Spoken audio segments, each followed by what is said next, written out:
Hi guys, and welcome back to my channel. In this video I'm going to be shooting the Nikon F6 with a roll of Fuji Acros 102 film that I'm going to be shooting at 50 ISO, intending to pull the development, so pulling the film because it's quite a contrasty day with the sun up there. And on this camera I've got this lovely MILVUS ZEISS 50mm 1.4 f-mount lens that was kindly sent to me by a dear friend of mine for my 50th, for my 40th, for my 30th.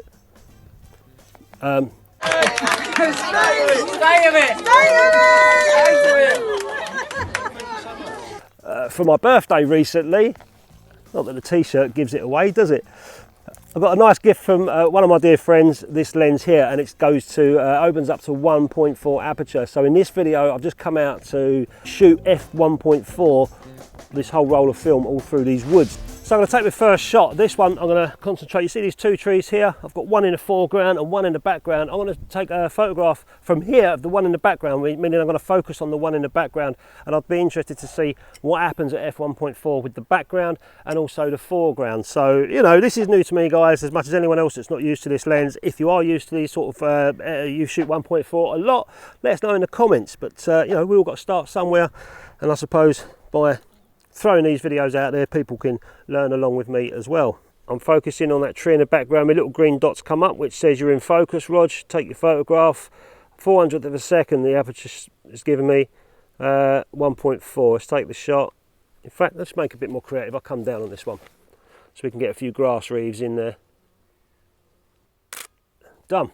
And there's no stabilisation on this lens at all. It's a fully manual lens, so I've got to focus it. All it does for me is gives me nice, crisp, clear, decent images and an aperture ring as well, and a focusing distance scale.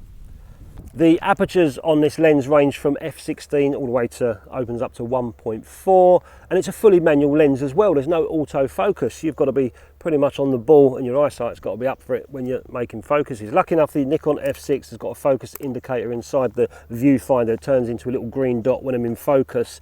My eyes ain't that great when I'm looking through viewfinders sometimes. I have to play around with a diopter and get that right for myself for when I'm looking through the viewfinder. But that little tiny green dot gives me the confidence that I'm in focus. So it is a little bit tricky, but that's just getting used to it, I suppose.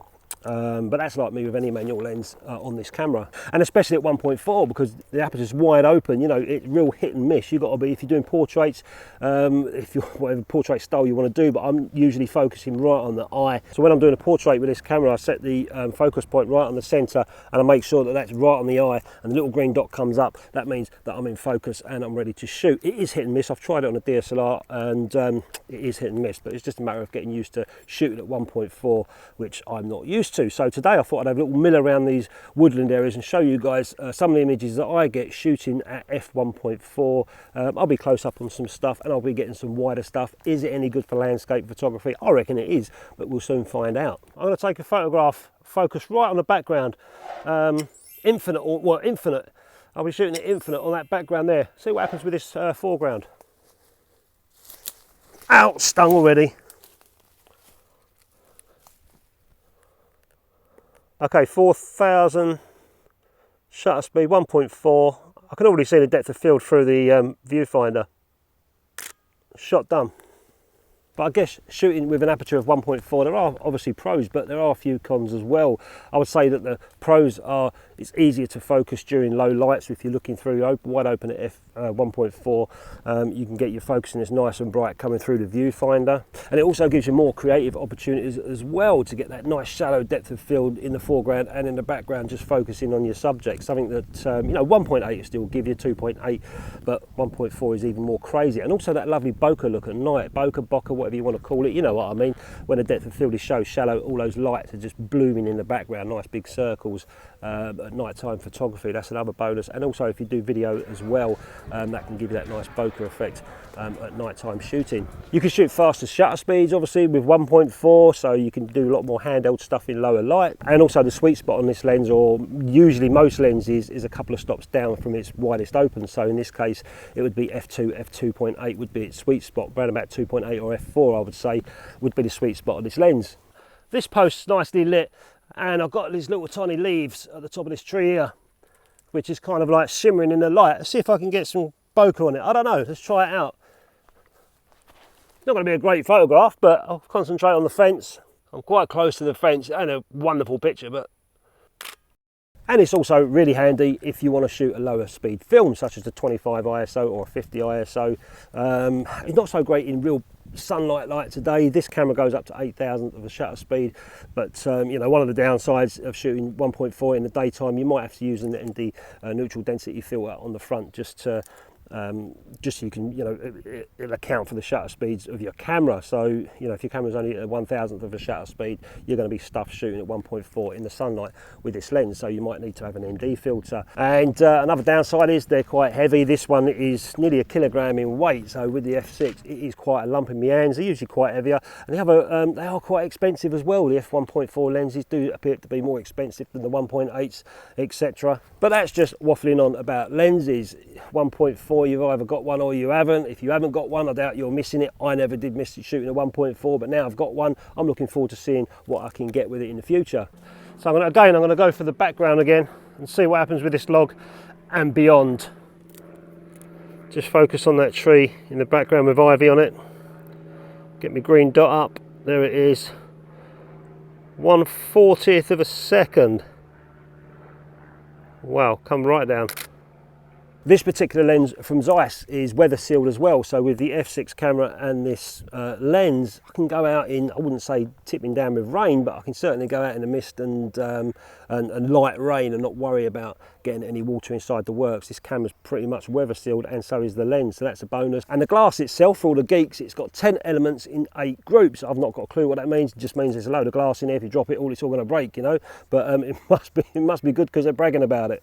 And the focus scale on this goes all the way from in meters, 0.45 meters, all the way up to 17.7 meters. But above all, it's a proper solid lens. I'm really impressed by it, I must admit. It's proper solid. You get this nice lens hood with it as well, which is metal or aluminium. I don't know what it's made of, but it makes a nice little sound like that. And it just feels quality, you know. That's the focusing on it. You just got this nice resistance there that feels good in the hand. So let's get around here, we'll do some shots, we'll do some foreground stuff, some background stuff, and I'll show you the pictures as I go along with me shooting this 1.4 lens with the F6 on Fuji Acros 100 II. The thing is, at 1.4, when you're close like that, you're literally pinpointing on a focus. Anything else within a few centimeters is out of focus. So it's quite challenging. So I've got another infinite shot here, this nice planked wood and these cable wires going across, these electricity wires going across. So let's shoot this one at infinity or infinite and see what happens to the foregrounds. So I was focused right on the telegraph pole, on the electricity pole. Little tiny cloud in the top right left hand corner. This shot here, I'm just focusing on the furthest part of that fence. F1.4, 12/50th of a second, done. So nice photography, you know, when you come out in a peaceful place like this. Only a few people about, a couple of cycles going past. This is actually a cycle path. Used to be a railway, steam railway, years and years ago. But they dug it all away and turned it into a cycle path years and years ago as well. But it's so nice to come out and just take pictures, nice sunny day. Just chill out, experiment, practice your photography. And I think Carmine, if you haven't seen his channel, I'll put a link in the description. He says carry a camera with you every day and just take pictures and enjoy yourself. It's pretty much what I do. Just come out every day or most days and take pictures. Use all my cameras, play with all my cameras, play with different films, and just enjoy myself, you know. Nice walks on your own, a little bit of music in the ears. Stung to buggery. Ah, bastard. Ah, ah, ah. Oh, this is funny. But I'm stung to buggery over those stinging nettles. In the UK, we've got stinging nettles. They're worse than crocodiles, snakes, spiders, bears. We have stinging nettles. You ever come to the UK, you need to find a dock leaf.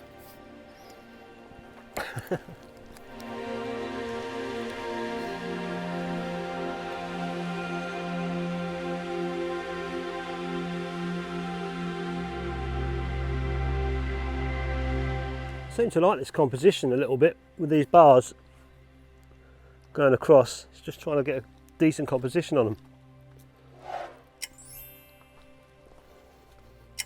See, I'm trying to get these bars in my composition and get that tree in as well, which looks quite nice.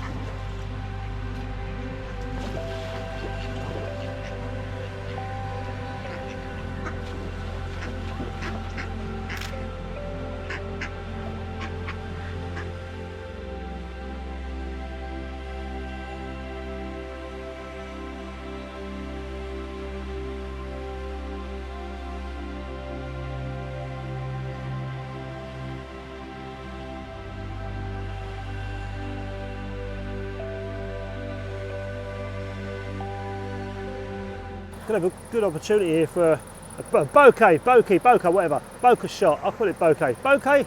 Like a flowers, isn't it? Bokeh. Whatever. Blurry background. These little plants here, well, there's a wasp. And in the background, there's a mottled tree. Mottled sunlight on it.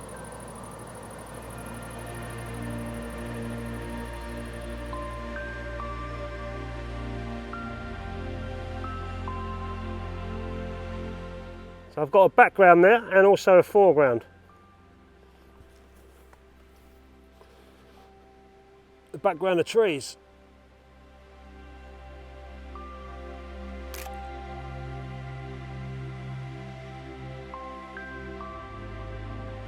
And then I'll focus close on this thing.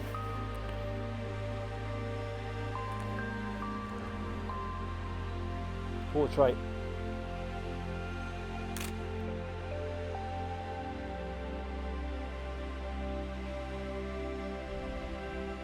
I didn't realise I just shot 36. I'd already shot about 12 photographs the other day on this film, so the remainder I did for this video. But I'll show you now, guys, all the photographs that I took in a succession, so you could see they was all shot at 1.4 at various distances. But I think that wide open aperture definitely lends itself to portraits if you want that kind of very shallow depth of field look. And also, like that scene now, unfortunately I'd run out of film, but that last scene there where you want to take a photograph of something close up but you want everything out of the background all completely blurry, or the foreground. I'll let the pictures run. Thanks for watching. Let us know in the comments if any of you guys have got a 1.4 lens. There's plenty out there at reasonable prices as well, and I'd love to hear your experiences on what you use 1.4 on. I'm sure me and others would as well. Cheers, guys. I'll catch you next time.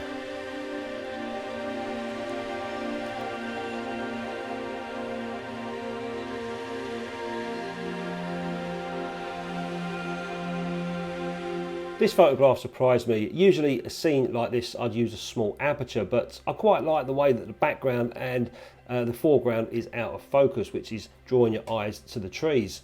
And the same again on this photograph, where I've focused on the background, so I was at infinity on the lens, and you can see the images just slowly and softly drawing the foreground out of focus to the middle all the way to the background.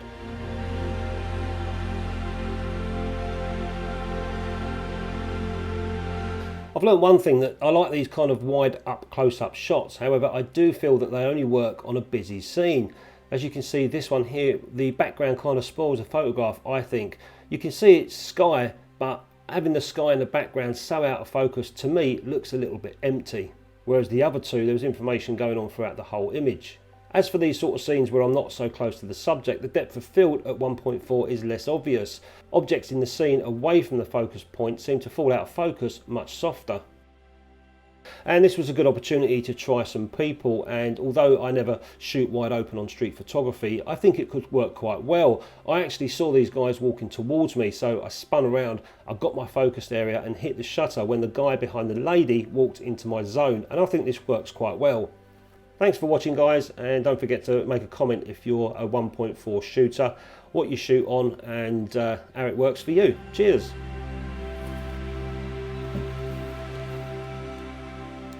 It's quite a long walk where I'm going. This is a gate.